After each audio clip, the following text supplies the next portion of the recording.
एक दरवेश बाबा जी के पास एक गाय थी जिसकी वह बहुत सेवा करते थे। वह रोज उसे खाना खिलाते, पानी पिलाते और प्यार से सहलाते थे।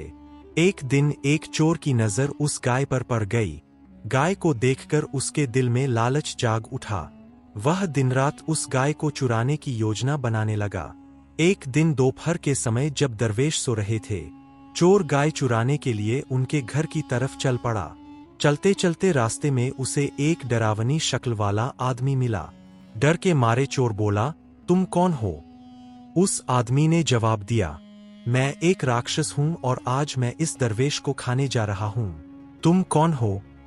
यह सुनकर चोर को कुछ तसल्ली हुई और उसने कहा, मैं चोर हूं और उसकी गाय चुराने जा रहा हूं। दोनों खुश हो गए कि उनका काम एक ही घर में है और वे साथ साथ दरवेश के घर पहुंच गए।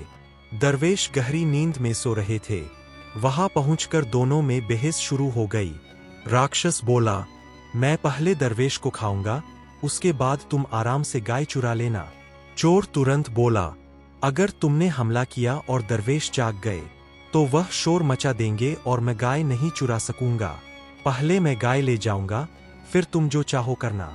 राक्षस गुस्से में बोला, और अगर तुम गाय निकालते समय कोई बर्तन गिरा बैठे और दरवेश जाग गए तो मैं भूखा रह जाऊंगा।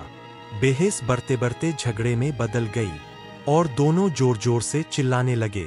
आखिरकार चोर तंग आकर चिल्लाया, ए दरवेश जाग जाओ, यह राक्षस तुम्हें खाने आया है।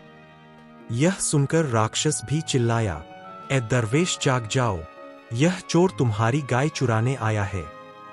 शोर सुनकर दरवेश तुरंत जाग गए। उन्होंने अपना मंत्र पढ़ा और हाथ में डंडा उठा लिया। मंत्र की आवाज सुनकर राक्षस डरकर भाग गया और डंडा देखकर चोर भी भाग खड़ा हुआ। इस तरह दरवेश की जान भी बच गई और उनका माल भी सुरक्षित रहा।